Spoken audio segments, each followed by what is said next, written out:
never seen anything like it. It's like no small town I've ever been to. That's a city and a country in itself. It's quite wild. No, it is an absolute privilege to speak to you both. I'm so thankful to have the chance to speak to Allan Hawco and Josephine Jobert, the stars of Saint-Pierre. Thank you so much, both of you, for the time. I really do appreciate it. Well, thank you for having us. Thank you. The series is so much fun. It is an absolute blast. There's so much energy to it. You two are wonderful. What excited you to be a part of it? Yes, I'll go first. Okay. Thank you, though, for saying that. Yes. Well, it all started with the script I received one day. I was in my house in south of France. No, I got a call from my agents about this show. They were like, it's another cop show. Would you want to do it? I was like, yeah, maybe. I don't know, another cop show. Do I really want to do this again? But then I read the script and I was like, this is good. I love this character. I love the dynamic. Let's do it. So 1 tape, 2 tapes, 3 tapes, and then we did a reading together, and I wasn't sure 100% yet. I was excited about the project, but as an actor, you don't want to get too excited because you never know if you're going to book the job or not. But as soon as we started reading together, it was so obvious, the chemistry. I thought that he was a really good actor, and I knew at that moment that this role was for me, this project was for me. I really wanted to do it. I mean, the script was so good. Like all the characters, like even like my character, she's like she was alive. You know, sometimes you have to create the character yourself, but on paper, she's who she is. It was so obvious. So I knew that I wanted to be Arch, and I'm glad it worked out really well. And we're here today to talk about the show. Me too. I'm glad you're Arch. Yeah.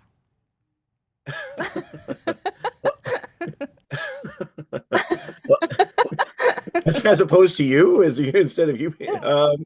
No, there's only one Arch, and she's right here. No, honestly, you two, you have such a fun dynamic, and I know actually you've both done, cop shows before, but what sets these characters' dynamics apart? What sets these makes these characters different to you both? So, me? What are you? Your turn. So it's interesting. In the development of these characters and these scripts, Robina Lord Stafford's my co-showrunner, and we were looking at what are they to each other, what superpowers do they have to offer each other, why are they different, all those things. Each character in any script, any series, you've got to figure out what they are and who they are individually, But there's a funny thing about these two because they both have different contradictory aspects to their approach.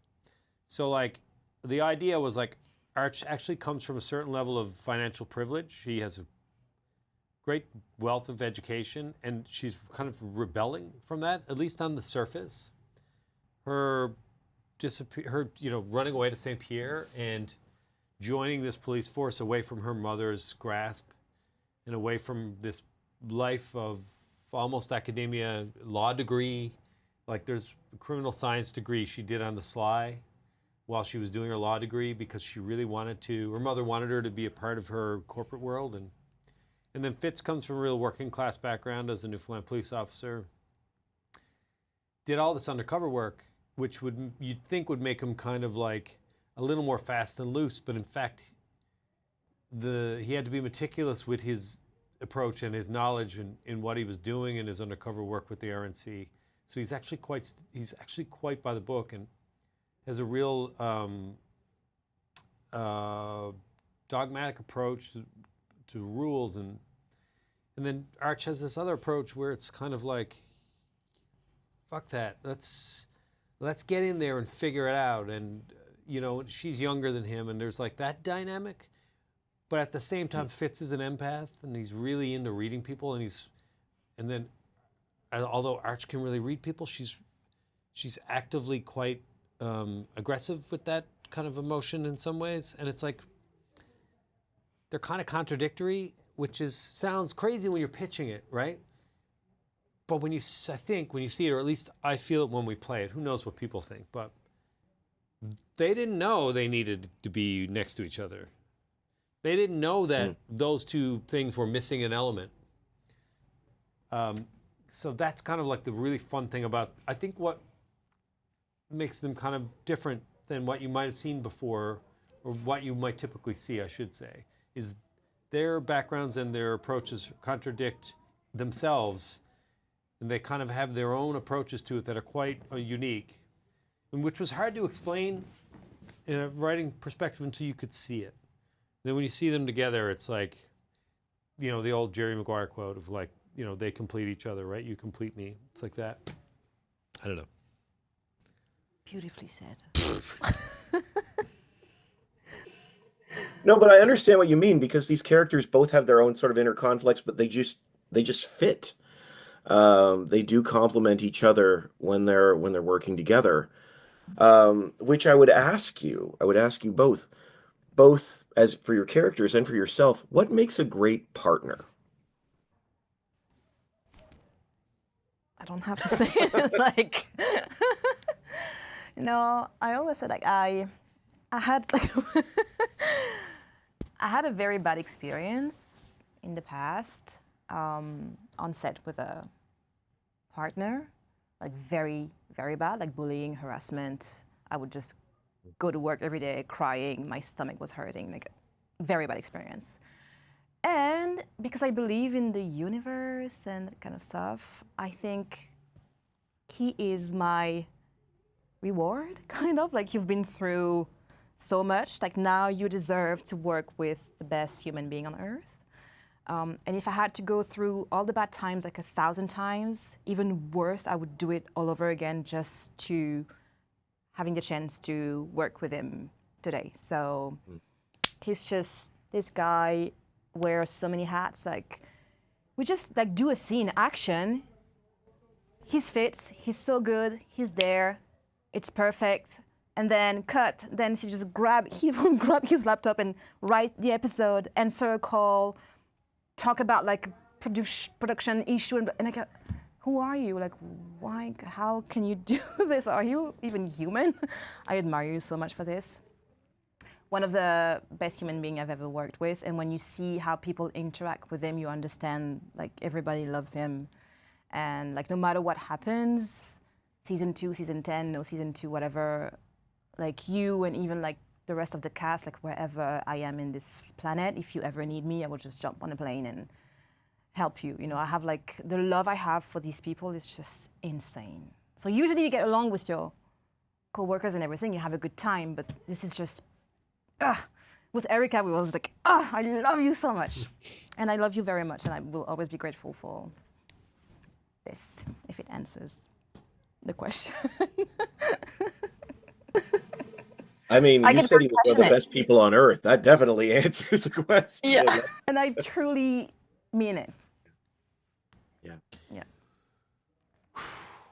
That's very, very sweet. Okay. Yeah. But you know it already, I've told you. I know, but that was very nice. I feel the same way about her.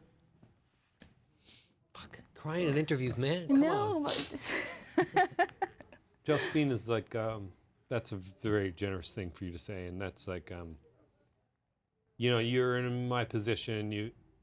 You don't want to bring your other shit to the floor and the other burdens of production, or be wearing it like it's a trophy or something. So you're like bigging yourself, and you know, I don't have time for any of that anyway, because we have too much to do. But people can interpret it that way and get the wrong read or misunderstand my intentions or whatever, and you just don't, and you totally.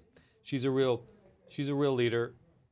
Josephine is a leader on our crew and our cast, and leads by example with grace, zero ego, and just professionalism. It's not to mention she's truly a wonderful person. It's a real joy. So, yeah. Sorry for crying on you. We're all gonna cry. Honestly, the connection between you two that I see here shows up in the show. You work so well together as a team. Broadening, but pulling back a little bit. Why St. Pierre? I know this is what is it about this community that makes it the perfect setting for this show? For a while there, I kind of made you feel like we were making you our like therapist, but like for the opposite of like what therapy is needed for. Just like as a referee of sending love to each other. So Saint Pierre, the place. Okay, our Saint Pierre is the show. Have you seen it? Yes, I've seen the first two episodes. Yeah. I didn't know how much you saw, or if you saw the trailer, and I don't want to. Certainly don't want to make assumptions. So, the show is set in Saint Pierre, and the show is Saint Pierre. And Saint Pierre is the town, the capital, I guess, of Saint-Pierre, Miquelon, the territory of France. The real Saint Pierre is the Saint Pierre you see. It's gorgeous. It is a remarkable and unique place. It is. Why does it exist? Why are they there? What is happening? Why is it Europe? It's Europe. They have the European, they have the euro, they have European voltage in their electricity. It is wild. You are in another dimension, actually. It's quite, there's 5,000 plus people who live there. They almost have a real metropolis of a city in this weird little town that's not a town. It is kind of like a city, and it's not big enough to be a city, but it really acts like one. It has culture. It has its own unique identity. It's wild. And my experience there, you know, I did a movie there 20 odd years ago. And Newfoundland has a really tight relationship with Saint Pierre, but it's like a cousin. It's of us. It's not of us. We're of them. We're not, you know, it's like, and I kind of like had kind of lost it. And I went over there on a scout for Son of a Critch, and I was just breathless an entire day. We were there for a couple of days. But this first day, I was just like, it was like 30 plus degrees Celsius. There was a mist in the air, like humidity, that fog almost throughout the day through the sun. It was really weird, which we've come to discover is there so there a lot actually, and even in the cold. And it's like, it was just the most breathtaking thing. And this whole show, this whole concept, everything just hit me. And it later became something more, you know, we thoroughly beat out with my writing partners and all of our staff. You know, it became something different, but it was just had to be here. It had to be it. It is it. This show doesn't work anywhere else. And our version of it is a fictionalized version of that place, but it's trying to capture something about its uniqueness and specialness, if that makes any sense. Well, I mean, absolutely. Like it's such a beautiful area across the board. Like every scene feels so scenic. And I mean, I'm in Toronto, so and I have never had the privilege of going out to the East Coast. So I mean, just to see it looks absolutely stunning. It's like nowhere Uh, else. There's no other yeah. place I've ever been that looks like that. And, you know, I live in Newfoundland. I'm in Toronto now. We're in Toronto now, but I like to live in Newfoundland. Newfoundland is its own thing. It's like, it is not of that. It's just it's just on its own as this unique, really strange thing. At least not to my knowledge. I've never seen anything like it. It's like no small town I've ever been to. That's a city and a country in itself. It's quite wild. Well, yeah, it seems so unique. I know we're starting to run out of time, but there's one other thing I wanted to talk to you both about is, I mean, like I said, I've seen the first couple of episodes, but the power of secrets, because it feels like everyone in this show is running a game, in one way or another. And even, you know, Josephine, your character at one point just says, "Look, we all have a past." I think that's your character that says that in one of Yeah. the In the scenes. trailer. I guess. Yeah, and Oh, I'm no, not even wondering in episode 1. Sorry, from sorry. Yeah. I would love to know from you both, you know, how how do secrets affect relationships like this as your partners are trying to work together, but they both have their stories they keep to themselves. Depends if the secrets are dark or not. They have to be dark to be interesting, Yeah. I guess. Um, My secret is I love giving to charity, and I don't want anyone to know. This is dark. This is really dark. Yeah. It's like, don't tell anyone. Yeah. It's like my obsession. It's just helping others. But it's funny because they kind of play with it. They take it not very lightly, but there is a scene where we're walking down the street in Saint-Pierre by night, and he's like, what you're telling me is like bullshit. I know there's something else. And you told me that the way I reacted, I could have been like, what are you talking about? I just laughed about it. Like, they both know they have secrets. They're trying to know what it is, but it's like a game. Like, you know, like in French we say le chat et la souris, like the cat and the mouse game. But it's like, it's nothing dramatic. Like, one day, you know what, just don't tell me, it's fine. But one day I'll find out. Your reaction Yeah. to that is pretty cool because you just look at me and you're like, yeah, maybe, I don't care. Get out of here. It's like, I don't have to respond to this. Yeah, and And I it's like like- this approach. Yeah. Because we're not trying to like, what is he hiding? Or like in a scene, you're just watching my Instagram or something, but and then you move on and you just do something else. So it's like, you know, we played Curious, cool. not obsessive. Yes, yeah. Yeah. But we're gonna find out at some point. That's right. I look forward to it. And so I thank you. I will say I love the first 2 episodes. And just to say it, I love that dog. That's it. Like 30 seconds. I'm a dog person, but I saw that and I'm like, my gosh, that's like the most adorable dog. We love dogs. All of us, the whole crew, show, everyone. It's a dog show. It's like dogs are... Bring your dog on to set like every day. I hate people have such weird attitudes about bringing dogs places. I'm like, dogs don't chew like drapes. Like when they're a puppy, they might. Like a 5-year-old dog is not going to just poo everywhere. And if they do, like, we can clean it up. Like, get over it. Here. Anyways. Hawco's rant. I'm dog poop. Well, in all honesty to you both, the thing that makes it special is your characters and their relationship, but also I can see the relationship you have together. Thank you so much for the time. It really is a privilege to chat with you. It was Thank lovely. you. Thank you so much. Sorry to put you through the therapy, Yeah. but thank you very Yeah. much. It was great. Thank you. Have a great day.